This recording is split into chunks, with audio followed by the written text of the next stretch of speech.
días nuevamente para todos, para todas. Vamos entonces a tener ahora nuestra segunda conferencia. Creo que nos ha dejado pues ya aspectos muy interesantes y quiero retomar antes de dar paso y presentación a nuestra conferencista lo que dice Andrés, porque creo que en últimas se trata un poco de la pregunta, traduciéndola de otra manera, ¿qué enseña la literatura al psicoanálisis? Más que lo que puede enseñar el psicoanálisis pues sobre la vida de un autor o sobre la literatura. Vamos a tener ahora la segunda conferencia, que tiene por título Ese ladrón furtivo que es el amor, una lectura a la novela Deseo de Elfriede Jelinek. Estará a cargo de Judith Nieto, quien es doctora en Ciencias Humanas de la Universidad Austral de Chile, magíster en Filosofía de la Universidad de Antioquia y licenciada en Filosofía e Historia de la Universidad Autónoma Latinoamericana. A Judith, antes que nada, nuestro agradecimiento por querer acompañarnos, por aceptar la invitación y bienvenida y tiene la palabra. Adelante. Buenos días, gracias John por la presentación y gracias a los foros y en especial a Beatriz que me invitó y me insistió para que los acompañara con algunos de los apuntes que tengo sobre la obra sobre la obra Deseo de Jelinek. Bueno, y otras gracias grandes para Ricardo por esa paciencia conmigo, que hoy amanecí como mal para las conexiones, entonces tuvo que estar ayudándome a que pudiera estar aquí. Bueno, y a ustedes también, los que están conectados, gracias por estar dispuestos pues a oírme.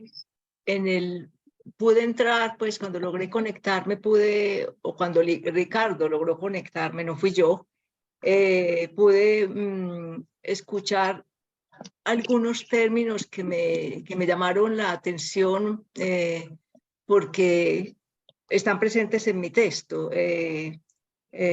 Andrés venía a hablar, pues escuché algo de la erótica, del cuerpo, ¿sí? Y mi texto tiene también esas expresiones, pues, pero a partir de la lectura que le hago a la novela de Jelinek, o sea que de pronto vamos a tener, creo yo, un poco pues de sintonía en lo que sigue, pues, y lo que estamos presentando. Bueno, ahora sí empiezo con mi texto, que tiene dos epígrafes. El primer epígrafe es de Lacan, que dice, Eryxímaco nos dice, traducción textual, que la medicina es la ciencia de las eróticas del cuerpo. No se puede, creo yo, dar mejor definición del psicoanálisis. Y el otro epígrafe es de la autora de la novela, de Elfriede Jelinek, y de la misma novela, de donde cuyo el título inicia con esta frase, ese ladrón furtivo que es el amor. ¿Quién no lo espera de hora en hora? Bueno, ahora sí doy inicio a lo que escribí para este encuentro. Sin lugar a dudas, los trabajos interdisciplinarios que promueven el diálogo entre diversos saberes cobran cada vez más interés y preocupación por parte de las comunidades de estudiosos motivados por incursionar en campos afines a un conocimiento específico o por otros que, dispuestos a una recíproca discusión teórica, confirman de manera constante que hoy ni las disciplinas ni las ciencias pueden concebirse aisladas, independientes, pues aunque sus objetos de saber sean diferentes, los fines de construcción del conocimiento se vuelven necesariamente cercanos, atractivos de unos campos hacia otros. Es el caso particular del psicoanálisis, cuya propuesta teórica se ha fortalecido con diversos referentes al ámbito de la salud. Quizá con esto se aspira a ir más allá de la enfermedad, no solo en aras de la cura, sino con el fin de constatar que, por ejemplo, en una estructura neurótica hay sujetos enfermos, pero también artistas, creadores, sobresalientes escritores que lo son por obra de la misma. La afirmación acabada de exponer sirve de explicación para comprender cómo desde su temprana difusión y con Freud, el psicoanálisis sintió una especial atracción por el estudio de las personalidades artísticas geniales y por su obra.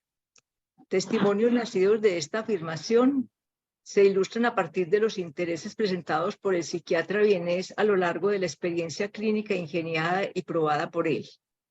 Los casos de Goethe con Werther, de Shakespeare y su drama Hamlet, y de Sófocles con la pieza trágica Edipo Rey, muestran a connotados creadores literarios cuyas vidas y obras no dejaron de sorprender al gestor del psicoanálisis. Por supuesto que hay muchos más, pero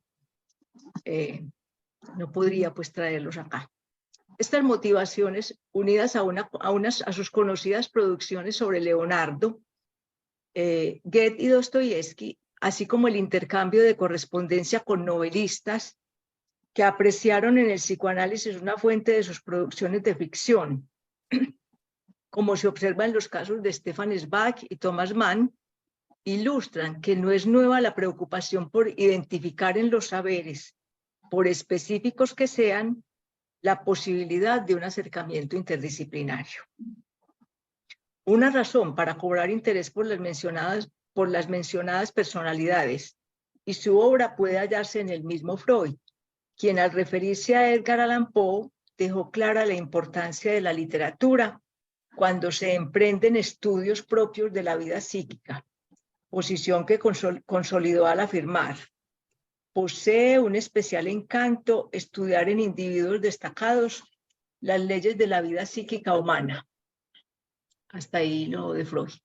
Estas palabras permiten comprender, además del gusto e inclinaciones personales por el arte literario del pensador vienés, las consignadas en el psicoanálisis silvestre, donde dejó expuesta la idea de que con la formación clínica, todo psicoanalista debe ser competente en otros campos, entre los que destaca el de la producción y el saber literario. Suficientes motivos para entender por qué hoy, más que nunca, es conveniente congregarse en torno a discursos que comparten su interdisciplinaridad, como el psicoanálisis y la literatura, recíprocos en sus intereses e intenciones, pues tienen en común el elemento de la palabra, medio del cual se vale el primero, es decir, el psicoanálisis, para tratar a través de el síntoma, el mismo recurso del que se sirve el creador literario para develar lo que circula por la realidad. Me refiero al discurso de la palabra. Es así como ante la confluencia de estas dos prácticas o de estos dos ejercicios, digo psicoanálisis y la literatura o la escritura, las páginas presentes estarán concentradas en una obra de ficción cuyo título y argumento son oportunos para los saberes que venimos mencionando, el psicoanalítico y el literario. Se trata de la novela Deseo, de la escritora Elfriede Jelinek, Premio Nobel de Literatura 2004, obra que presenta en forma artística un discurso sobre el cuerpo, el cual, al ser mirado, tratado y pensado como un objeto, presenta una serie de actitudes que, como lo indicó Lacan, pasan a ser motivo de goce y de triunfo en el cuerpo agredido. El cuerpo agredido es el que hay en la novela y, por convención, también deseado de la protagonista de la novela. Se procura dar una mirada al cuerpo pensado desde la ficción literaria. Y para entender dicha mirada se han hecho presentes algunos de los planteamientos del psicoanálisis, especialmente los trabajos de Lacan en el seminario 8 de la transferencia. Anticipo otros referentes teóricos del mismo autor y que es ampliamente desarrollado en su obra titulada Los signos del goce, aunque aquí pues no haré mayor alusión a esta última obra, porque voy a aludir a otros teóricos y pensadores que se mueven en esta propuesta que yo hago.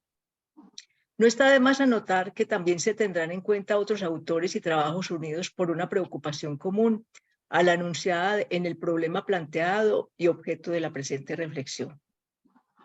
1. El amor en el tiempo, la urgencia del deseo y el nombre prohibido de Eros. La historia de todos los tiempos guarda testimonios con los cuales se comprueba que la discriminación, la prohibición y el castigo han sido parte del precio pagado por quienes han accedido públicamente a su deseo. Perdón, por quienes han accedido públicamente a su deseo de amar. Cito a Ortega y Gasset: desde todos los tiempos ha sido la erótica sometida a un régimen de ocultación. Esta es una expresión de Ortega y Gasset en su libro Discurso sobre el amor. No es entonces nueva la mirada punitiva frente a ciertos casos de amor. Tal vez sean estas actuaciones las que han llevado a expresar que dicho discurso es hoy de una extrema soledad. Esto que acabo de afirmar aquí es de Roland Barthes en su obra Fragmentos de un discurso amoroso. Condición que se agrava cuando recae el peso de la prohibición de llevarlo al ámbito de la conversación o cuando aflora el temor vestido de enfermedad. Es cierto que manifestaciones artísticas en sus más variadas formas han puesto al amor en el núcleo de su inspiración, en ocasiones para exhibirlo, en otras para ocultarlo y hasta prohibirlo. Pero la reflexión sobre tal presencia no se ha dado en la proporción en que páginas, pantallas e imágenes lo han mostrado. Sin embargo, han existido épocas cuyo legado ha consistido en obras consagradas a meditar sobre tal sentimiento. Uno de los casos más antiguos e interesantes es el de Sócrates, quien en el banquete desarrolla todo un discurso acerca del amor, sentimiento considerado como una de las necesidades más reveladoras del alma humana, el que, a su vez, si se mira no en el plano de lo abstracto, no en el mítico, ni en la poesía, sino en el ámbito de la realidad social de Occidente, permitirá explicar el vínculo con el mundo de lo erótico. La literatura, en especial la tradición griega, enseña que no todo lo erótico es amor y que el amor posee en la relación de la comunidad y el afecto el componente materializado de la filía que puede prescindir de la erótica. Hago énfasis en lo de los griegos, de que no todo lo erótico es amor, porque es justo lo que yo veo que ocurre en la novela, pero que ustedes con sus comentarios pues ayudarán a mirar si esa afirmación pues corresponde, ¿no? En el banquete, Eros está censurado como motivo de conversación, impugnación que justamente es razón para que los miembros de la reducida sociedad allí presente hagan de Eros el tema central de la reunión. Para la época, este grupo podía ser tildado de escandaloso, dado que a contracorriente se dedicaba a discutir sobre el prohibido tema del amor y no acerca de las problemáticas de carácter público próximas a lo social y a lo político. Resultado de esta discusión censurada es la imagen que el banquete muestra del amor. De allí, Eros surge como bello y bueno, pero ante todo como portador del recurso de la perseverancia, cualidad de la que hace despliegue en la prosecución de sus deseos, que le permite la generación de los bellos discursos. Eros, el amor, además de filosofar durante toda su vida, no suspende su deseo. ¿Pero qué desea? Del diálogo se desprende que se trata de la felicidad para siempre, y al contrario de lo que se piensa, no desea el placer, sino la generación o la procreación independiente de que ésta sea corporal o espiritual. A la procreación que remite el banquete es a la procreación de los bellos discursos. Claro está que el plano corporal se supera una vez el diálogo propone un fin elevado como es la generación de lo bello mismo. Un aprendizaje se obtiene del diálogo que logra vencer la censura para dejar en alto la idea, la necesidad y el nombre prohibido de Eros. Se corrobora que el resultado del amor es la generación de lo bello. Y Sócrates enseña a partir de su método dialógico que la sucesión de las generaciones puede darnos no ya un equivalente de la eternidad misma en cuanto nosotros podemos tenerla. Por tanto, la generación de los bellos discursos es el fin hacia el que tiende el amor. A este fin aspira el discurso del amor, insistente en todos los tiempos, pese a que la erótica ha sido sometida a un régimen de ocultación en el cual se han plegado algunas tendencias del discurso histórico oficial y los propulsores del canon literario. Sin abandonar el diálogo, es interesante anotar cómo para explicitar y demostrar su propia teoría, Sócrates debe recurrir a un personaje como Diotima, oriunda de Mantinea, verdadera representante del pensamiento platónico, quien en su doble condición de sacerdotisa y profetisa, además de impartir enseñanza al maestro, da inicio a una narración casi mítica que concluye con el viaje del alma a la salvación. Sócrates escucha las palabras de una mujer que conoce y habla sobre el amor. Quizás sea esto lo que le permite soñar con la perfección de un alma bella, que puede llegar a ser eterna e inmortal, y representa una elevada realidad que se deja mirar, pues a los ojos del filósofo puede contemplarse a Diotima como mujer perfecta, que permite equiparar la belleza con el amor, máxima idealización cuyo prototipo es ella misma.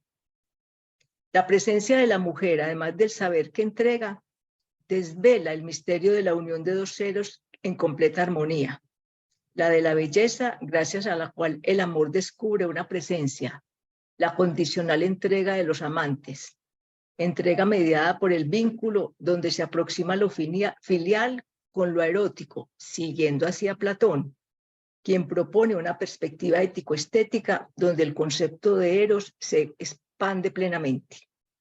Como bien se sabe, a partir de Sócrates, lo que se privilegia es el cultivo del espíritu, pero ya se ha asumido que el cuerpo participa del amor por lo bello de los demás cuerpos, sean masculinos o femeninos. A modo de contextualización, si hay algunos que no conocen el diálogo, es importante imaginarse que son una serie de señores, digámoslo así, que se reúnen a comer, es decir, a disfrutar de un banquete, y lo que se hacía en el mundo griego era pues disfrutar de la comida y después del vino y de la buena conversación. Y en esa conversación solo había hombres, que son los que van pronunciando cada uno un discurso distinto sobre el amor. Entre ellos está Erixímaco, que es al que alude Lacan con el epígrafe que les leí, que hace el discurso sobre, es médico y hace el discurso sobre el amor desde el mundo de la medicina. Lo que quiero decir con esto, pues además de ese pequeño contexto que les doy, es que curiosamente a ese grupo de hombres conversando sobre el amor dejan entrar a una mujer, que es Diotima, y que Sócrates elogia o alaba porque es la que mejor discurso tiene sobre el amor. 2. Cuerpo y singularidad. Gracias a la tradición del pensamiento antiguo, descubridora y defensora del principio de división que reposa en la materia, hoy puede afirmarse que la singularidad que caracteriza a los sujetos es la misma que identifica el cuerpo. El cuerpo, objeto de diferentes motivos de reflexión, los cuales oscilan entre el reconocimiento único al contenido pensante del sujeto y el interés especial por su constitutivo material, ha instaurado en el campo de la filosofía y en las disciplinas preocupadas por pensar y mirar al hombre dos posiciones extremas en la búsqueda sobre su dimensión ética. Es de anotar que los contenidos de tal oscilación, comprendidos entre la irrelevancia del cuerpo, declarada desde el mundo inaugural de la racionalidad consagrada al ámbito pensante, y su opuesto, el de la preocupación única por lo corporal, preocupación presente hoy, o por ese contenido que es objeto de observaciones, son los mismos contenidos que han sometido al cuerpo a diferentes e infinitas miradas. Con estas, el cuerpo ha ganado un estatuto que lo ha convertido en objeto de estudio cultural, filosófico, antropológico político, psicoanalítico, estético y artístico. Conversión que reclama para cada circunstancia temporal e histórica una relación específica del sujeto con el cuerpo, la cual se refleja en todos sus actos y en el vínculo que establece con el mundo y con otros cuerpos, como una forma de expresar, como una forma expresa de manifestar que el acontecimiento que se tiene con el cuerpo es el mismo que permite su extensión con lo social. Cuerpo y nexo son dos inscripciones que expresan desde los griegos el contenido colectivo y moral que manifiesta desde sí la relación con el otro. 3. Cuerpo, erótica y palabra. Afirmar que el psicoanálisis es una ciencia de la erótica del cuerpo, como dice Lacan y como lo leí al comienzo, es una idea difundida entre los estudiosos e interesados en esta práctica, aunque no extraña leerla en Lacan, especialmente en el Seminario 8 de la Transferencia. Se trata de una declaración conseguida a la luz de las palabras de Erisímaco, el tercero en intervenir en el banquete de Platón, quien afirma lo siguiente: la medicina es la ciencia de las eróticas del cuerpo. Estoy citando el diálogo. Curiosa declaración, no obstante tener claro que quizá la mayor apuesta del psicoanalista francés consistió en elaborar su propuesta de experiencia clínica a partir del lenguaje y la palabra. En apariencia, una posición como esta somete el cuerpo a la palabra y no sería desacertado pensar que aquel es puesto de manera alejada de esta. Pero no puede dejarse de lado que para contar con la palabra debe contarse también con el cuerpo. Pues de qué otra forma apreciar el síntoma si no es a partir del cuerpo. El cuerpo es entonces la fuente, el argumento para hacer decir al síntoma y hacerlo aparecer. Y la fuente para hacer decir al síntoma y hacerlo aparecer no es otra que la palabra. Si luego de este puntual recorrido teórico se toma la novela referencia para esta disertación que lleva por título Deseo, se encuentra que en su argumento gozar del inconsciente sirviéndose del cuerpo es lo que entrampa a la pareja protagonista de la narración. Las páginas protagonizadas por una pareja que convive en un extraño matrimonio evidencian en ella y en él sus palabras, sus actos, en los cuales puede traducirse la apuesta psicoanalítica de que el síntoma no es algo diferente a un signo del ser hablante, signo donde la erótica particular, vivida por ambos protagonistas, no descansa, obra bajo el efecto de una pulsión, pues es imposible vaciar el cuerpo de goce y disponerlo a la palabra. Es imposible vaciar el cuerpo de goce y disponerlo a la palabra sería frustrar la carrera hacia la muerte a la que están dispuestos ambos personajes en la novela marido y mujer. Digo esto de que si se le da la palabra a esta pareja, se frustra, como lo nombro ahí, o se agota la vena o la vertiente de goce que hay en ellos dos en la novela. Ya van a ver por qué. La obra es una clara muestra de otro síntoma de nuestro tiempo que se refleja en la forma como se vive la pulsión en la actualidad, la cual deja ver al sujeto dispuesto a diferentes eróticas, además de las que porta tras de sí el estandarte de la muerte. Una mirada a la novela permitirá confirmar si lo acabado de decir corresponde o no a una lectura de la erótica adelantada por su creadora, trabajo que constituye toda una invención sintomática a partir del arte literario alcanzado por Jelinek. Una vez más, son oportunas las palabras provenientes de Platón y de Lacan, uno y otro pensador, desde la más lejana tradición hasta nuestros tiempos contemporáneos. Se afilian respectivamente a un propósito común: pensar acerca de la distorsión del sentido de la erótica que, entendido y atendido por fuera de toda referencia de la armonía, estado a partir del cual lo concibieron los lejanos griegos, es punto vital para explicar la idea de lo concordante que surge de lo discorde, de lo conflictivo. Y esta situación es equivalente a las primeras inquietudes presentadas en torno al cuerpo en el discurso de Erisímaco. La noción de lo concordante y lo discordante va a surgir por primera vez.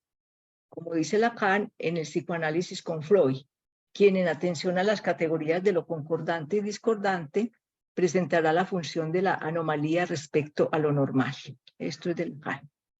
No viene mal la común preocupación de la filosofía y el psicoanálisis hoy cuando en particular el cuerpo está expuesto al culto de la mirada que exige una armonía por la que se esfuerzan médicos y pacientes sin atender a que tal esfuerzo solo o a la postre señale el camino de la muerte. Las pulsiones también suelen ser compartidas, como bien se aprecia en la novela Deseo. Para ilustrar lo anterior, basta con detenerse ante la palabra cuerpo, que en el momento presente remite de inmediato a la idea de un objeto proclive a la milagrosa transformación. Obviamente pongo ese milagrosa en comillas. Promesa del cambio extremo difundida comercialmente bajo un eslogan que podría plantearse así: tráenos el cuerpo que tienes y llévate el que quieres. Risueña oferta capaz no de algo diferente al anuncio de la desaparición voluntaria y programada del cuerpo, obra del filo del bisturí o del síntoma de la de las anorexias y las bulimias, uno y otras protagonistas en toda su extensión de otras de las formas de goce a las que ha terminado sometido el sujeto contemporáneo. Y aunque la presente preocupación no versa sobre las mencionadas sintomatologías, sí tiene como intención adelantar una mirada al cuerpo pensado por la ficción, ejercicio que al igual que en la realidad no escapa a esa particular erótica que convoca al goce fatal e ilimitado al cual se han inscrito hombres y mujeres, los mismos que van por la calle y la vida, los que habitan el humano mundo de la novela. 4. Deseo, la denuncia de un malestar. Me voy a concentrar en la novela y he subtitulado esta parte, la denuncia de un malestar, porque eso es lo que hace Jelinek. Lo que hace Jelinek es, en toda su obra, es denunciar el malestar de la sociedad austriaca. Los que no saben, ella es una escritora austriaca, nacida en 1946, ganadora del Premio Nobel de Literatura en 2004, y toda su obra es una obra que confronta mucho a la sociedad austriaca, porque lo que hace Jelinek es denunciar lo que hay por debajo de esa sociedad que se muestra tan correcta y tan culta. En Deseo, Elfriede Jelinek adelanta todo un relato de aparente amor y de absurdo deseo, tras el cual resulta natural encontrar que su obra parezca cruzada por el propósito de desenmascarar una sociedad enfermiza y solapada a la que en apariencia solo le interesa la música y el arte, como sucede con la vienesa, censurada y revelada por Jelinek con el prodigio de una prosa que combina la denuncia del malestar con el asombro frente al sin igual acontecimiento musical que ha hecho visible a la capital austriaca. Lo acabado de afirmar se lee en una de sus obras, donde la escritora opta por adelantar un tratamiento particular del amor. Es su manera de conducir al lector a la convicción de que el amor es furtivo y, no obstante, renunciar a su espera no es algo diferente a volver cenizas el sueño que no se ha dado, la sobreviviente ilusión en medio del aplazamiento, de la imposibilidad de llegar a su realización. Es furtivo el amor y bajo su alero tantas veces opaco forma huellas encendidas la memoria de un deseo insaciable, mortal y extrañamente triunfante. Son las breves líneas con las cuales se puede hacer referencia sucinta a deseo o Lust en alemán. Deseo narra y deja al descubierto el mundo de las instituciones austriacas. Para ello, la autora tiene como referencia central la vida familiar y de una pareja, de un matrimonio entre un funcionario, director de una fábrica de papel y una mujer, la mejor educada del lugar. En la obra, las páginas suceden en medio de un relato de carne, placer obligado y muerte que parece no llegar a su fin. La narración cuenta entre sus protagonistas con Gerti. Gerti es el personaje, es nombre de mujer. La mujer sola ante el mudo reino del cuerpo, como se lee en la novela. Y en ella su marido asediante, para quien el cuerpo de su esposa no es algo diferente a un objeto sobre el cual se consume el insaciable deseo y también sobre el que se triunfa. Logro saboreado por aquel, al igual que la gloria del deporte, una de sus máximas aficiones. Pero hay algo más en esta obra rica tanto en el relato como en la construcción de sus personajes. En la misma también desempeña un papel protagónico un niño, que sin aptitud ni deseo alguno estudia violín. Es una manera de denunciar que no todos los músicos austriacos son músicos por deseo. Este, como su padre, es protagonista de una novela que poco se ausenta de la realidad, dado que los sucesos que allá acontecen no hacen pausa para denunciar o desenmascarar una sociedad cuyo acontecer oscila entre la aparente compostura y obediencia moral y el temor, por ejemplo, a las enfermedades transmitidas por vía sexual. Miedo sentido por un hombre que para el mundo exterior se acoge a todos los mandatos de convivencia, pero en realidad visita habitualmente los prostíbulos, que luego abandona no por atención a su correcto comportamiento, ni por la necesidad de recuperar la fidelidad de su esposa, sino por el miedo contemporáneo a ser contagiado por alguna de las enfermedades que suelen padecer quienes practican la promiscuidad sexual.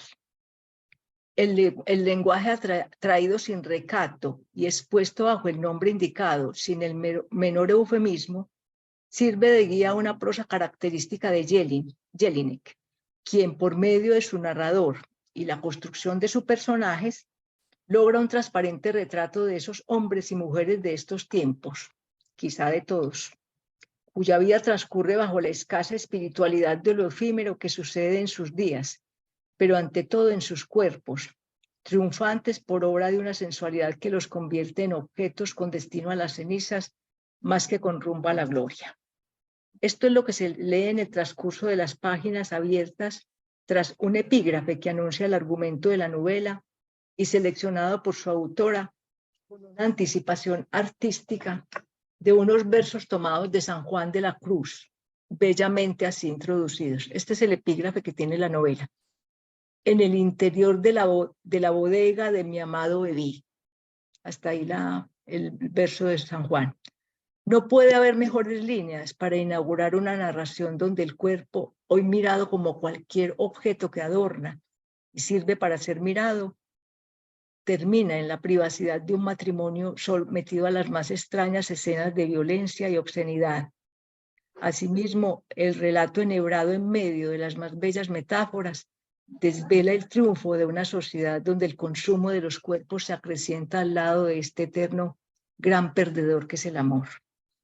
Intereses artísticos, sociales y personales son los que sin duda alguna deja traducir Jelinek en lo que puede nombrarse como su misión literaria: manipular el tiempo y la vida de los personajes creados para el logro de su trama en procura de reconstruirlo mejor. Para el caso, se trata de imponer la verdad a una sociedad que, al parecer, y según se lee en la narración, solo ha puesto al descubierto una historia para el mundo, la musical, pero que ha dejado la otra, la humana, la cotidiana, vivida y padecida, en especial por el mundo femenino sometido al silencio, cómplice frente al autoritarismo sin límite ejercido por los hombres austriacos. La escritora, censurada por el gobierno de su país al momento de conocerse su nominación al máximo galardón mundial literario, hace ficción de su realidad, recurso eficaz mediante el cual la novela parece aspirar a relatar la verdad reveladora de los acontecimientos entretejidos en su narración. 5. Una novela regida por la mirada. El título elegido por Jelinek para concentrar el acontecimiento humano transformado en novela da cuenta quizá de la previa indagación hecha por la autora en torno a las referencias sobre la institución familiar austriaca, base vital para la construcción de sus personajes. De allí salen los ambientes que construyen y convierte en trasunto estético de su relato. Estos elementos son simultáneamente una buena fuente histórica y la condición para la sucesión de una prosa guiada por la mirada en el lenguaje en que se obstina el relato. Hay allí, valga la reiteración, la presencia de un tejido cotidiano, bien aprovechado por la escritora para transformarlo en material central y posterior soporte de sus personajes sobrevivientes en el papel, pero muy seguramente vivientes en esa realidad social soterrada del medio austriaco, en el cual un pudor llevado hasta el extremo deja a la luz las mentirosas glorias de este país, así como las más reveladoras decadencias de su constitutivo social, el cual está cargado de lo humano, como bien ocurre en cualquier país, sistema o sociedad del mundo. Luego de una minuciosa búsqueda en torno al significante deseo, merece destacarse que el título, asertiva selección de la autora, no obedece a un asunto caprichoso. Se condensan en él las partes centrales del relato de vida y muerte, de un excesivo eros y tánatos, cuya finalidad al parecer es concentrar al lector en la fuerza de unas páginas que lo llevan a reflexionar sobre lo grandioso y desgraciado transcurrido en las mismas. Es la lógica del deseo desenfrenado, significante traído misteriosamente por la autora para cumplir con algo que es más que un propósito de creación literaria, para llamar la atención sobre los engaños, también presentes en las palabras necesarias para construir una trama y para hacer visible el mundo que subyace a una realidad que brota con sus veleidades y mentiras desde la increíble ficción. Cabe señalar que se trata de una labor audaz de la mujer escritora que sin dejar de mirarse mira a otra y a otros para desenmascarar sin más el reino de la mentira escondido bajo un nuevo traje y que deja ver en algo diferente a cómo queda el cuerpo, por ejemplo, el de Gertie, la protagonista, cada vez que su marido la desnuda, haciendo trozos el vestido bajo el cual se hace bella. Es la forma cotidiana en que pone al descubierto y, cito, desnuda su ruinosa fachada. Palabras de Jelinek, estas últimas. En apariencia, Deseo deja un relato erótico, pero leído con más agudeza, la novela concede una puntada que asocia lo erótico con la desgracia, la de ella, que accede a la excesiva sensualidad de su esposo, quien la reduce a la condición de un objeto que se toma y se deja, juego al que ella también juega. Así termina abocada a una infinita cadena de repeticiones. Esto último de la infinita cadena de repeticiones está en la novela. Repeticiones por las que opta, aunque tenga solo una promesa, la del hundimiento definitivo, cosa que le ocurre cuando termina dedicada a servir con el cuerpo, obediente a una especie de absurdo imperativo de fácil encuentro en la realidad y en tiempos como los actuales, donde, como se lee en la novela, con su cuerpo la mujer sirve al hombre la mayor parte del tiempo. Hasta ahí Jelinek. Hace de su cuerpo un objeto de goce para su marido, sin eximirse ella misma del goce. Son oportunas las palabras de Lacan cuando define el goce como algo que, leo yo, tiene una carga negativa, entendiendo por instancia un cierto imperativo que empuja a repetir la acción demandada por el goce, el cual obra dominado por una especie de súplica que no cesa de llevar al sujeto al logro de su satisfacción, solo que ésta es alcanzada pero fuera del significante deseo. Es lo que acontece en las artísticas páginas escritas por Elfriede Jelinek. Sus líneas exprimen excesos de placer por fuera del marco del deseo. Entonces, el resultado es un cuerpo convertido, vuelto nada, y nada no es algo diferente a la negación del ser.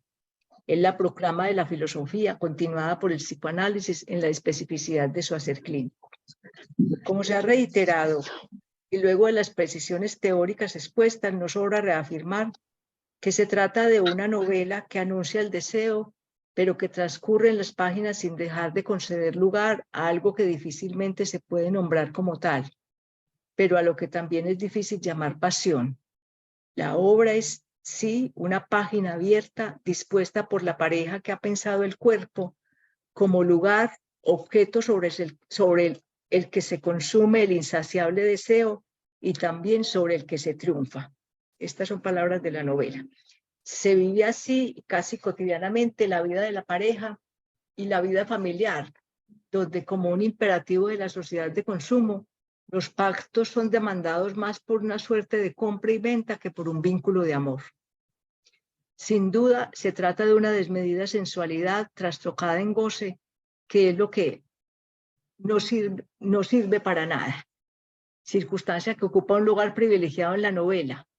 Su autora, a lo largo de las páginas, trata y describe sin pudor detalladas escenas exentas de lo obsceno y que develan el sometimiento personal,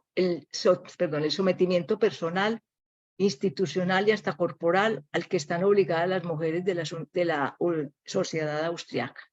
Cito la novela. El hombre utiliza y ensucia a la mujer como el papel que fabrica. La mujer, en cambio, vuelvo y cito, muestra de que está enfermo el mundo de los hombres. Hasta ahí, Jelly. Claras expresiones que salidas de la ficción dan cuenta de una crítica a cualquier vínculo de dominación y mejor aún relatan, en medio de las más bellas metáforas, no la lucha constante e inútil de la desigualdad hombre-mujer, sino el encuentro que tienen que sortear algunas mujeres silenciosas y vulnerables ante el ataque constante de agresores, comúnmente sus propios maridos, camuflados en destacados cargos desempeñados en empresas oficiales y particulares. Bajo un mismo régimen de obligación y ocultamiento, Gertie sonríe como si tuviera que ocultar, aunque solo tiene el mudo reino de su cuerpo.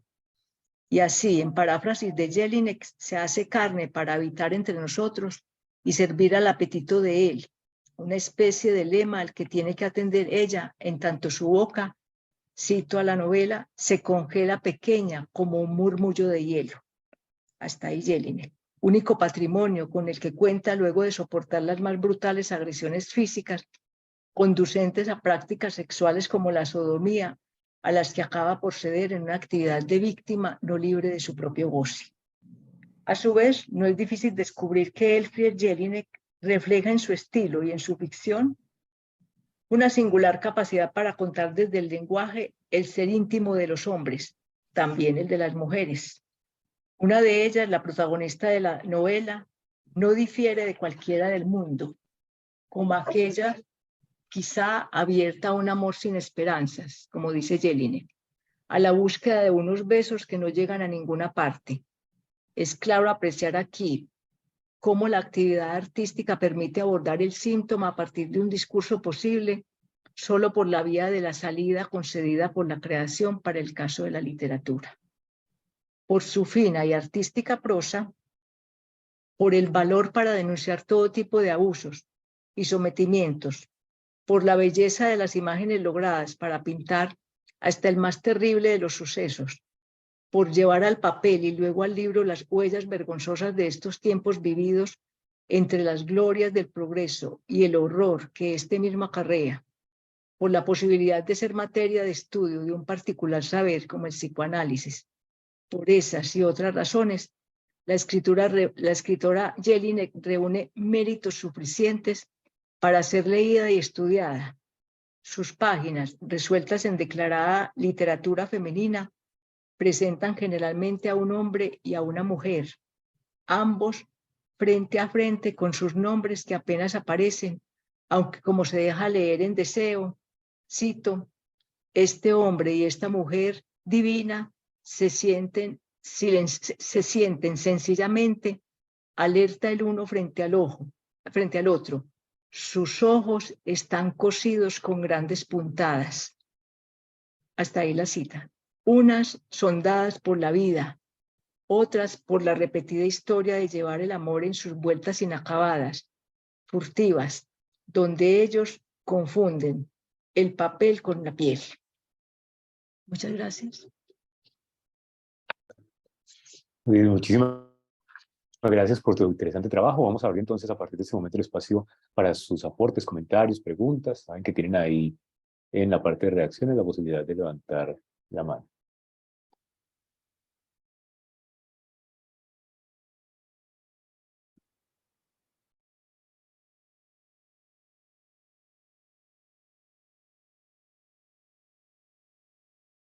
Antes de que... bueno, no, Beatriz va a hablar.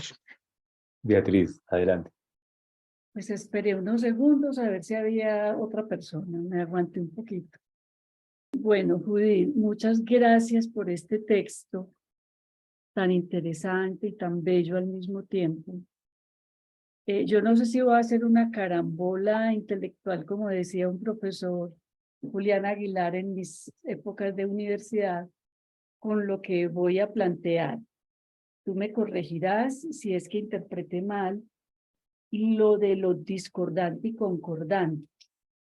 Yo recuerdo que Lacan en el seminario 22 habla de lo discordante entre el cuerpo y el inconsciente, para decir que no hay un acuerdo, y de ahí yo me voy a deslizar a la idea que él recoge de Freud, que resume con la frase no hay proporción sexual. Ahí leo yo lo discordante no solo del inconsciente con el cuerpo, sino del cuerpo a cuerpo, digamos. Habría una discordancia siempre. Y me parece que Lacan, cuando propone que se puede hacer una suplencia, por ejemplo, por la vía del amor y por otras formas, como la escritura, estaría lo concordante, de pronto el intento de hacerlo concordante. Ahí es donde yo te digo si es una carambola intelectual. Lo dejo pues como una pregunta, a ver tú cómo lo piensas. De tu texto me llamó mucho la atención la tesis que traes al final acerca de la escritura como un tratamiento del síntoma, porque me parece que es por ahí donde habría una suplencia justamente a eso que nos incomoda, a eso que produce el síntoma, que para algunos es posible, pero desafortunadamente todos no somos escritores. Es decir, todos los sujetos que sufren, porque no hay excepción, podrían resolver este asunto por la vía de la escritura, pero esa tesis tiene un peso muy grande, Judith, porque entonces hay un tratamiento del síntoma por la vía de la escritura. Por eso es que ellos, como esta mujer que nos trae, nos pueden enseñar cosas también. Volvemos al trabajo que Andrés nos presentó ahorita. Eso por un lado. Y por otro, Judith, yo te agradezco mucho la introducción que hiciste, porque es una introducción que nos recuerda a nosotros del lado del psicoanálisis que tenemos que pensar en cómo sostener el psicoanálisis en el mundo más allá de lo clínico. Es decir, cómo hacer extensión del psicoanálisis. Y yo creo que esto que estamos haciendo acá es una extensión del psicoanálisis. Es poner el psicoanálisis en el mundo fuera de un consultorio. Estamos hablando de psicoanálisis, ayudados por un diálogo con una escritora como esta que nos trae. Son esas dos cosas pues que quería traer a la discusión. Sí, Beatriz, gracias por los comentarios y las preguntas.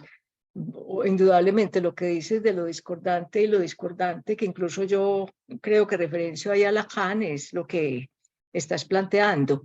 Ahora, en Platón, pues en los griegos, lo discordante y lo concordante va en aras de la armonía, como para ellos era tan importante la armonía en todo sentido, entonces está en esa línea, ¿cierto? Pero obviamente lo que planteas con el inconsciente, en fin, va por esa vía, pues, y ustedes lo dominan mucho más que yo, por supuesto, porque ustedes son muy avesados en esto, ¿sí? Yo apenas es que me atrevo ahí a proponer cosas.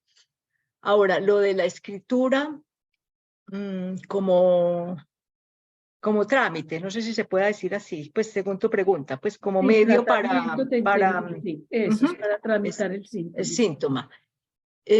Me voy a concentrar, te voy a contestar o les voy a contestar esa pregunta hablándoles un poco de la escritora, que obviamente está viva y que es una escritora que en mi concepto,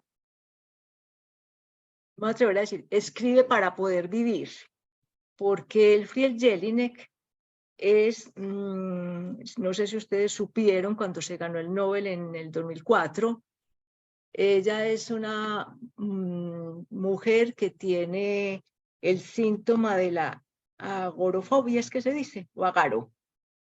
Bueno, entonces ella no sale.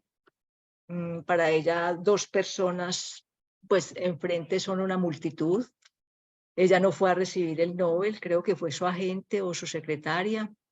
Tampoco vio la película El piano, ella es la autora del libro El piano que fue llevado al cine, y de otras obras como Los excluidos, Las amantes, La obsesión, para hablar lo que hablábamos hablaban en la intervención anterior, que de aquello de las repeticiones, que efectivamente en ella se ve claramente. Entonces yo creo que Jelinek, que es una mujer, una señora que vive encerrada en su casa, es como un claro ejemplo o un claro caso de del trámite del síntoma a partir o a través de la escritura, ¿sí? Entonces, y creo que y en sus obras se refleja muy claramente, pues obviamente no digo que es ella, con la discusión que teníamos ahora del narrador y el autor, que efectivamente es un tema que tenemos que tener claro, porque siempre somos llevados a pensar que el que escribe es el autor, pero el que escribe es el narrador. Pues digo, el quien habla, quien narra, es un narrador que él crea, implícito o no. Yo me atrevo pues a juzgar, yo no esto es un atrevimiento lo que voy a hacer, que ella consigue vivir, digamos, a través de la escritura, y yo creo que a través de otra cosa que le ha costado mucho en Austria. Ella no es muy querida en Austria, porque como dice la novela y como dicen y como se lee en otras, ella se la pasa denunciando la cultura austriaca y, mejor dicho, la hipocresía del mundo austriaco, que lo hace a partir de esta novela, pues como les conté ahí, quién es el esposo, qué hace fuera de su hogar, que intenta sostener, ¿sí? Y el juego pues, en que se ven envueltos él y la pareja pues, en la novela. Yo digo que ustedes pues que saben más verían muchos más rasgos de goce pues que los que yo les comenté, o en fin, pero sí me parece, volviendo a tu pregunta, Beatriz, que la escritura sirve. Sí, bueno, también como hablándolo desde lo que yo hago, ¿cierto? Lo que yo intento hacer también escribiendo, que eso, así sea repetición o no lo que uno hace, lo mantiene, llamémoslo así, sí, soy un poquito clara con eso. No sé si te contesté algo, Beatriz, o me perdí. Muchas gracias, no, está muy bien así, gracias. Bueno. Andrés Penagos, tiene la palabra. Bueno, muchas gracias. Espero que ahí se pueda escuchar bien porque estoy en el exterior.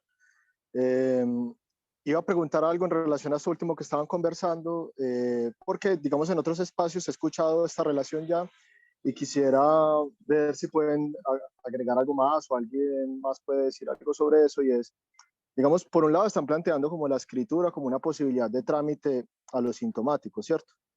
Pero en ese sentido he escuchado en otros espacios, no sé si lo he escuchado mal o lo he interpretado mal, que el proceso del análisis mismo guarda como una cierta relación, una analogía, una similitud, no sé, con el proceso de escritura, como si hacer el análisis también consistiera como en un ejercicio de escritura. Entonces quisiera saber qué tanto podemos realmente aproximar como estas dos cuestiones, es decir, el análisis y el escribir, o si, digamos, son dos cosas aparte que funcionan, es decir, que coinciden en la función de poder tramitar algo de lo sintomático. Muchísimas gracias.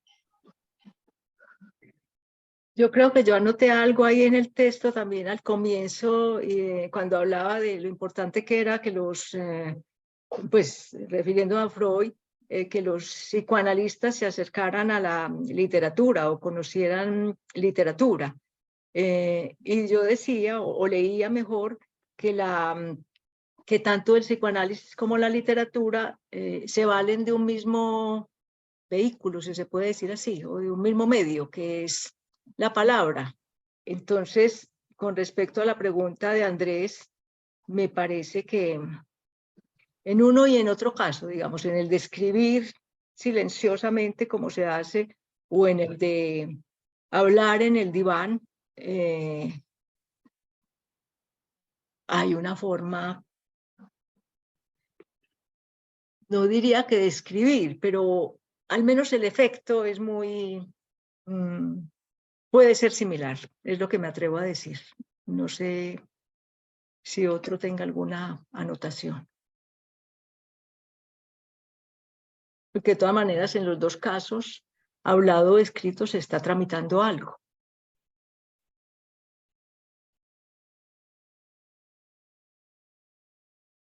Muchas Diana, gracias.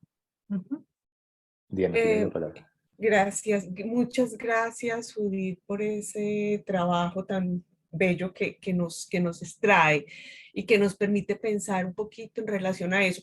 Mi intervención iba en esta misma vía de Andrés. Cuando yo la escuchaba decir que precisamente a esta autora, que no me atrevo a pronunciar el nombre. Elfriede Jelinek. Ok, Elfriede Jelinek, la escritura la sostiene de alguna manera, le sostiene la vida, y eso me evocaba en el seminario 23. Lacan dice, cuando habla de la obra de Joyce y cuando él estudia y le permite la obra de Joyce a Lacan dar un paso y decir algo en relación a lo del sintón, cómo el sintón puede articular algo que estaba desarticulado en la estructura como lo decían ahora, por obra de la inmersión del sujeto, de alguna manera, por el registro de la castración, cómo eso lograba sostener lo que estaba desarticulado. Y dice que la obra, que la escritura a Joyce en alguna parte, no lo estoy citando textual, pero lo que yo logro entender es que esa escritura le permite a Joyce anudar y que le permite a Lacan, o sea, que muestra esa parte Joyce, lo que el análisis le puede permitir a un sujeto en análisis, ¿sí? Que Joyce hace con su escritura lo que se podría hacer en el transcurso de un análisis, que me parece muy bella la forma como usted nos las trae acá en relación a esta escritora y en relación a la forma como ella trata la escritura en su vida. Muchas gracias. Gracias, Diana. Bueno, aclaro que lo que yo digo que parece que la escritura sostuviera a Jelinek, eso es atrevimiento mío, pues eso no está en ninguna parte. Es una mujer que incluso no se muestra, no da entrevistas. Es muy difícil conseguir algo como venido de ella misma. Entonces yo tomo sus obras y en concreto esta novela que es tan impresionante y por unas cuantas cosas que de pronto salieron en tiempos del Nobel, incluso sus obras casi todas, pues faltan muchas por ser traducidas al español. Entonces yo me atreví a decir, yo creo que a esta mujer la sostiene la escritura y creo que también la sostiene esa manera de enfrentarse a la mentirosa sociedad austriaca. Pues y además no la quieren mucho, pues había un gobernante que no la podía ver, pues yo creo que es un caso parecido pero distinto. Escúchenme bien lo que digo, parecido pero distinto al de Svetlana Alexievich, la bielorrusa, porque es Svetlana la que escribió Voces de Chernóbil, La guerra no tiene rostro de mujer, Los muchachos de Sin, en fin, Svetlana es bielorrusa. Y el actual gobernante de Bielorrusia, voy a ver si me acuerdo del nombre, que es el único dictador que tiene Europa, pues ella era, digámoslo así, objetivo de él por las denuncias que hizo. Pues ella denunció todo lo de Chernóbil a través de los testimonios que le daban, porque esa es una obra hecha de testimonios de víctimas que sobrevivieron a este accidente. Y cuando Svetlana se ganó el premio Nobel, ella en una de sus múltiples entrevistas, ella sí es más abierta y más asequible, digamos, a los medios, en fin.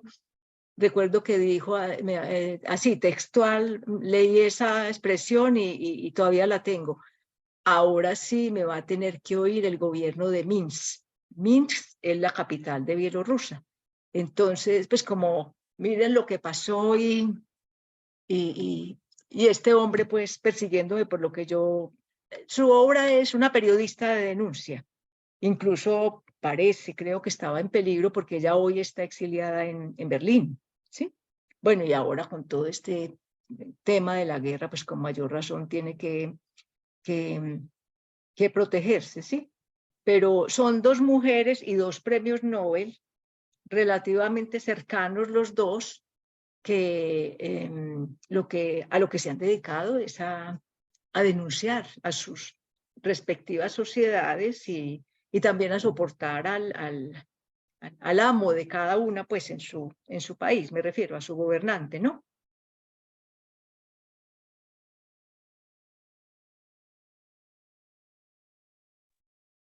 Sol Beatriz, tienes la palabra.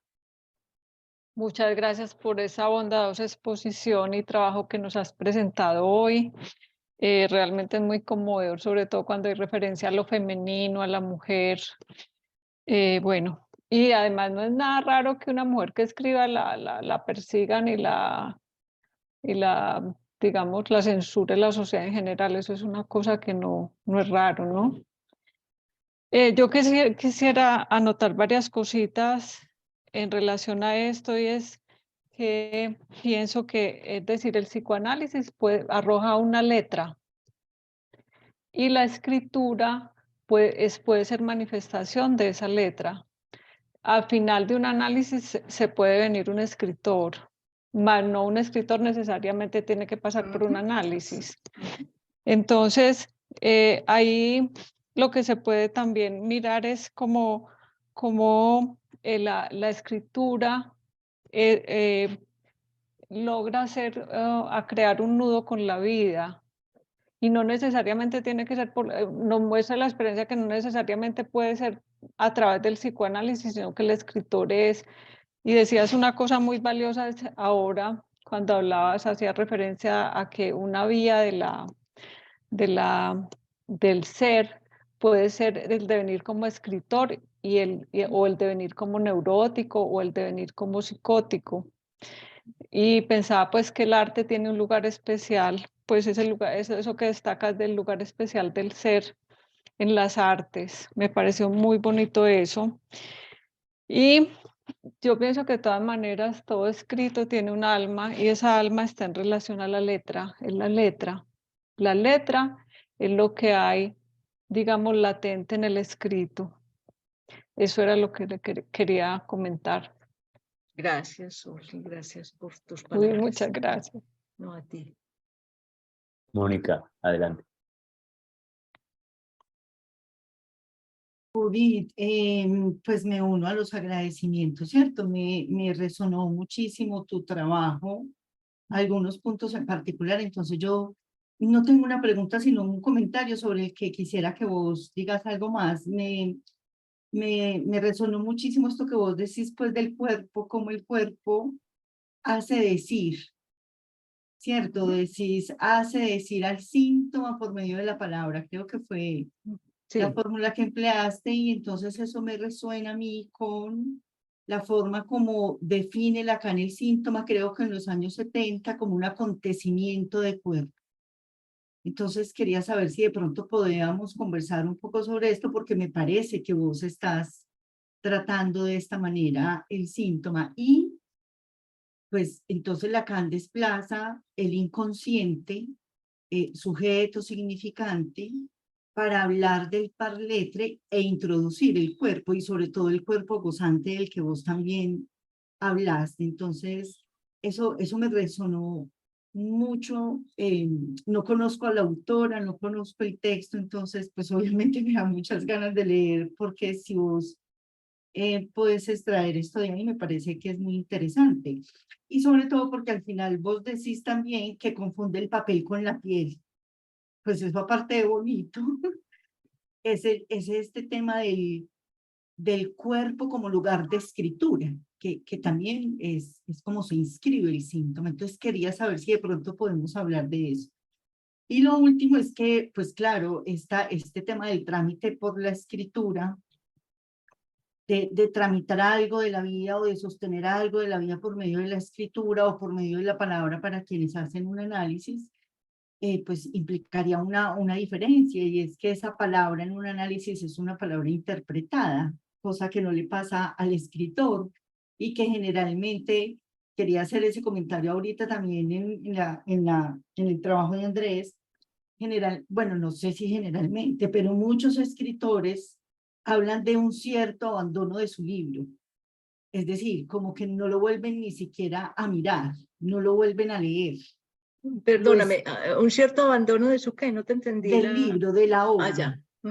Algunos en entrevistas y cosas que les hacen y citan apartados de su texto, dicen, por ejemplo, haber olvidado o no recordar que habían dicho eso porque ese libro a él no volvieron. Es como si escribir fuera eso, escribir y dejar eso a un lado y pasar a otra cosa. A mí eso siempre me ha causado una cierta pregunta, porque finalmente los que volvemos a los autores somos los lectores, los que les damos vueltas a esas palabras y a esas frases y a eso que transmiten, y muchos de ellos abandonan la obra, no la vuelven a tocar. Es como si se deshicieran de algo por medio de ella.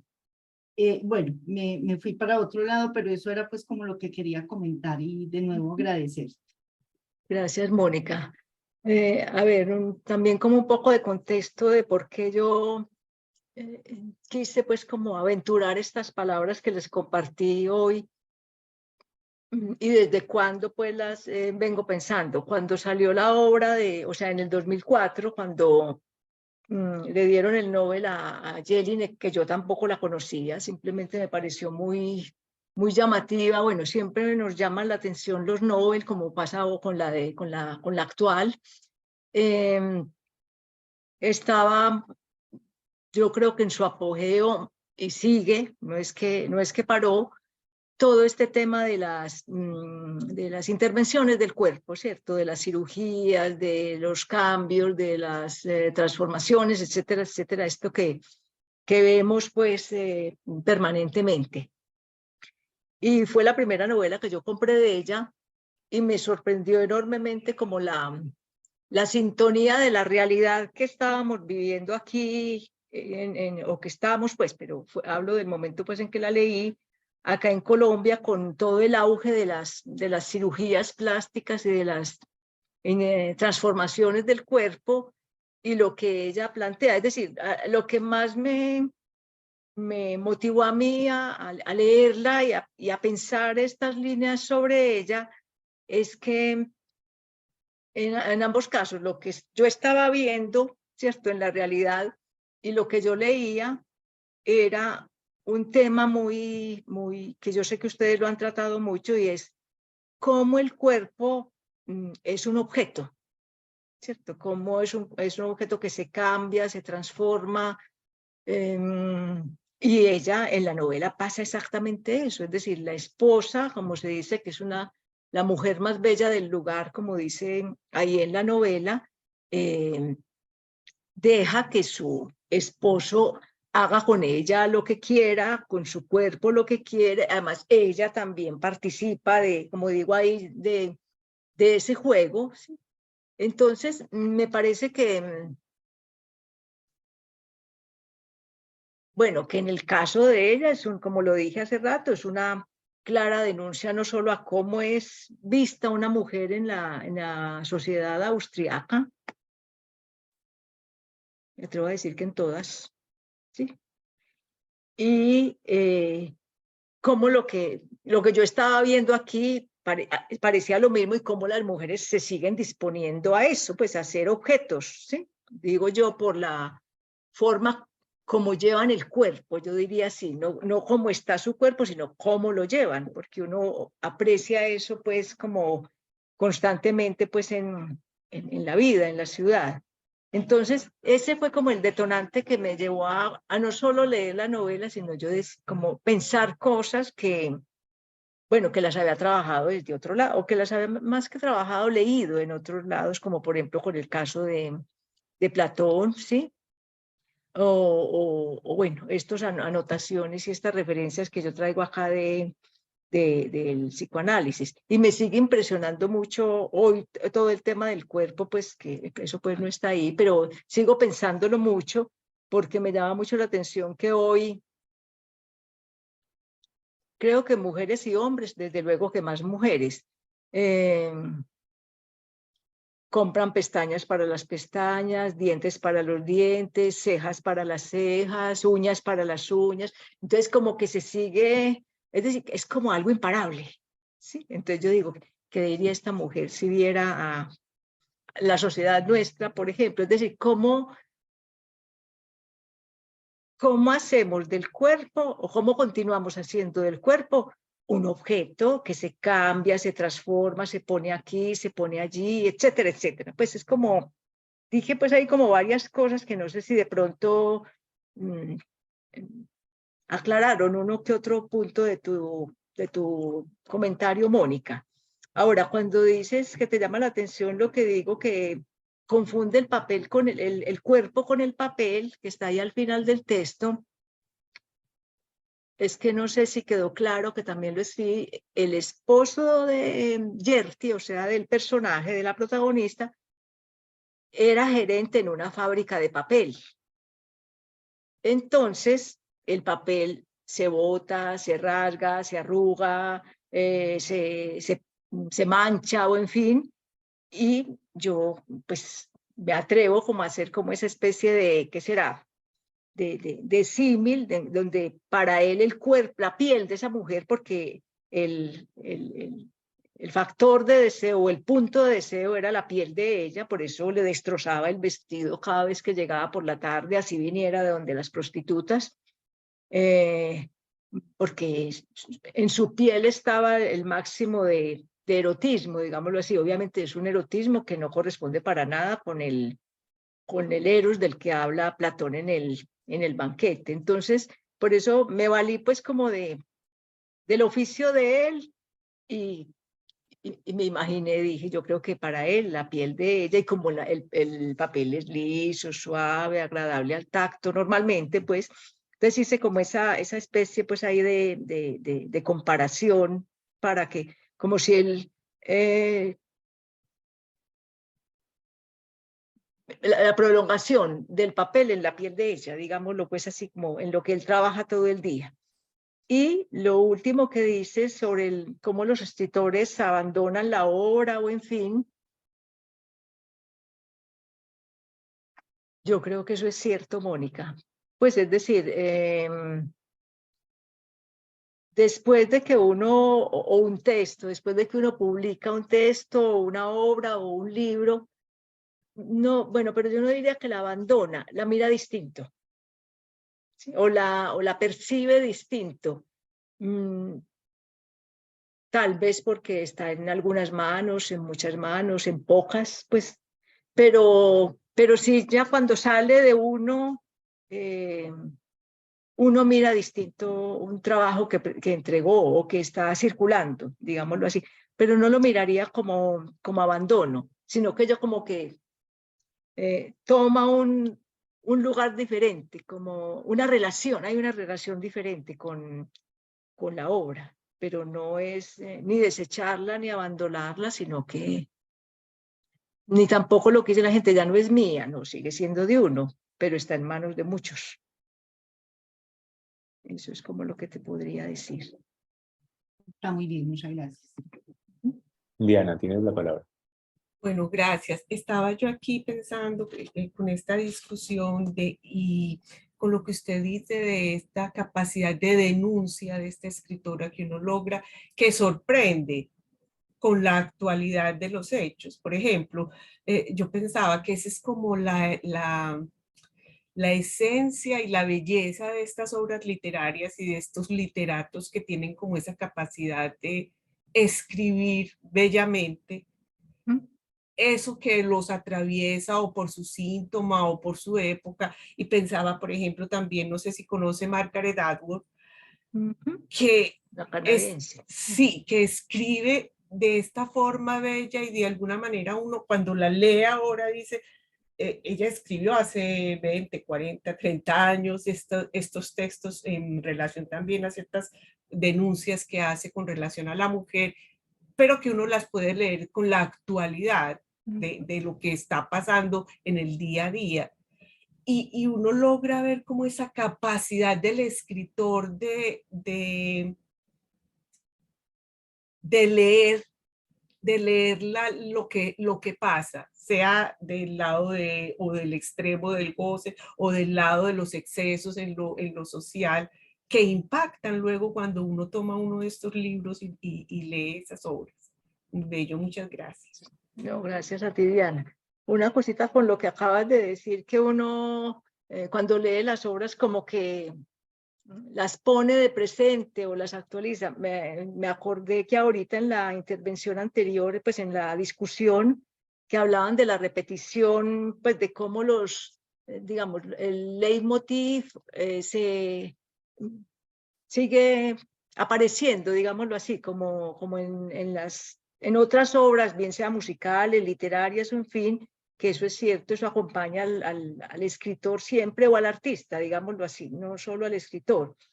Creo que Andrés decía, si no le tomé mal la nota, la repetición es la misma, pero se renueva, o alguien dijo eso, ¿sí? Yo digo, la repetición se actualiza con otros elementos, con otros aditamentos, con otros argumentos, pero es la misma, pero con nuevas cosas. Y yo creo que en Jelinek pasa lo mismo, porque sus temas son de total vigencia, digámoslo así.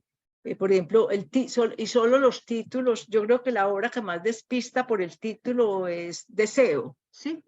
Pero, por ejemplo, los excluidos, ya uno sabe a quién se está refiriendo, a un planeta que lo único que hace es eso, es excluir, es desplazar.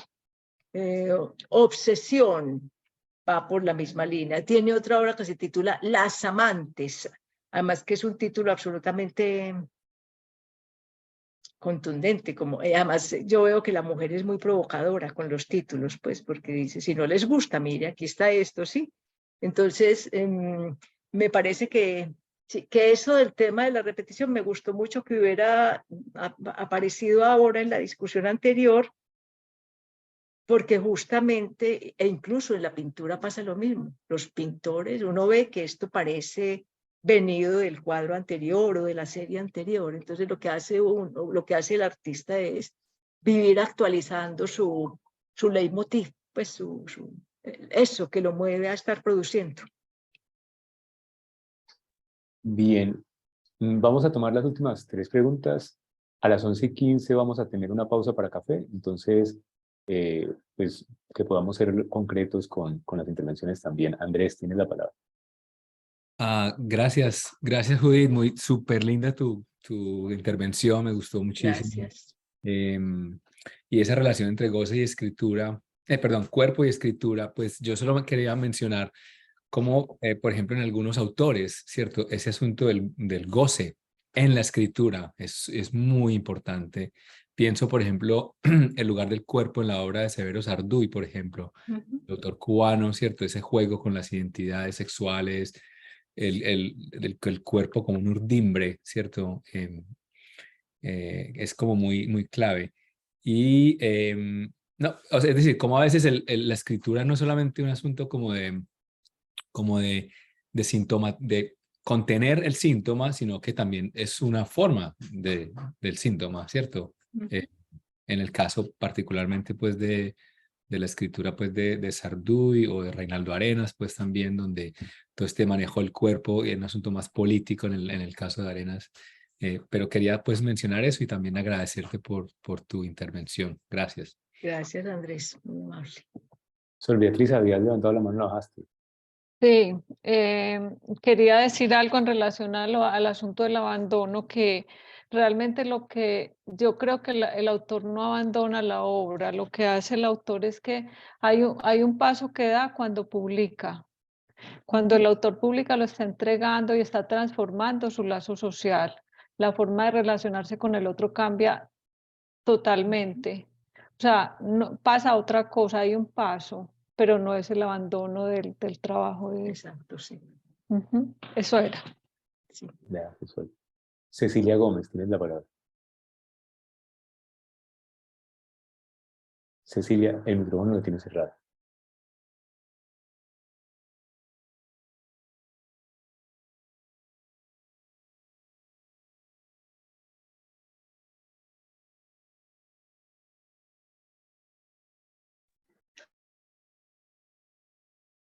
Sigue cerrado.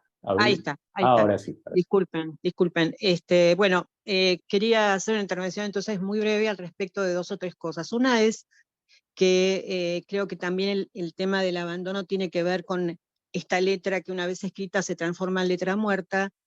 Esto me parece que es algo como para repensar, ¿no? Aquello que se va con la finalización de la obra y con la puesta, cuando ya se transforma, como dice bien la compañera, en una forma de lazo social.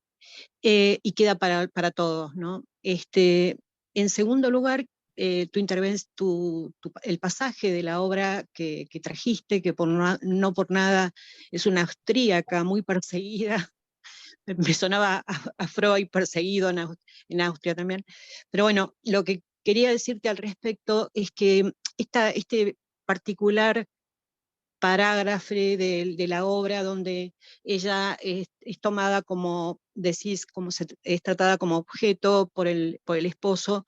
A mí me parece que lo interesante de esto es algo que hay que subrayar, me da la impresión, que es que hay un juego compartido de parte de ella. Y eso no es poco, digamos, porque en una era en la que estamos, donde es políticamente correcto ser absolutamente feminista, se presentan situaciones muy complicadas. Voy a citar una y cierro mi intervención para no hacerla tan larga. Rita Segato es una feminista socióloga muy famosa y fue invitada a una serie de reuniones en la finalización del año en la Facultad de Psicología de acá de Buenos Aires. Y entonces ella cuestionó que en el psicoanálisis la mujer podía ser considerada un objeto. Entonces, yo tenía al lado a alguien muy prestigioso dentro del psicoanálisis de una cátedra de Buenos Aires, y esperaba que él pudiera hacer alguna respuesta. Y yo pensaba rápidamente, cómo explicarle a una socióloga todo lo que representa el objeto A para el psicoanálisis, todo lo que es el objeto A para el psicoanálisis, que no es precisamente la utilización que ella le daba digamos, en esa ponencia. De ninguna manera se puede sintetizar, aplanar el concepto de esa manera. Entonces, bueno, eso quería establecer, porque me parece que si no se pueden producir deslizamientos complicados, ¿no? El objeto A es un objeto, de paso, digo, pulsionar, ya que estamos hablando del cuerpo y de sus rastros en los objetos, en los agujeros del cuerpo, ¿no? Que me parece que es ahí donde se producen las escrituras, o por lo menos los trazos y los rastros de esos trazos. Bueno, esas 2 cosas quería decir para no extenderme demasiado. ¿Vas a hacer algún comentario? Sí, solo una cosa breve. Desde luego lo que dice Cecilia tiene toda la razón. El tema del goce no es solo de parte del esposo, sino que ella se afilia, digámoslo así, a ese mismo goce y lo lleva hasta extremos, porque hay un momento en que ella encuentra o se consigue un amante, pero con la misma singularidad del esposo, y es que sea un verdugo, y lo consigue tal cual, ¿sí? Entonces, sí, indudablemente el goce es mutuo, no impuesto. Bueno, no hay goces impuestos, creo yo. Rudy, Gracias. reitero nuestro agradecimiento por tu interesante trabajo. Nos has situado, creo, unas cosas muy interesantes en relación al eros, al cuerpo, que incluso me recordaban un trabajo de Marco G. justamente sobre el cuerpo acontecimiento y el cuerpo glorificado en la actualidad. Está intencionado porque vivimos para una antropología de las fines, y bueno, sabemos además que él es lector de Lacan, así que seguramente esto del acontecimiento tiene algo que ver con ello. Vamos a tener una tercera conferencia, será a las 11:30, se llama En los Caminos de la Palabra, estará a cargo de María Cecilia Salas, así que estaríamos retornando en 15 minutitos para volver pues a nuestro trabajo. Muchísimas gracias. No es necesario que se retiren de la sala, pueden permanecer con su audio y su cámara pues apagados debidamente, y nos vemos en 15 minutos. Muchas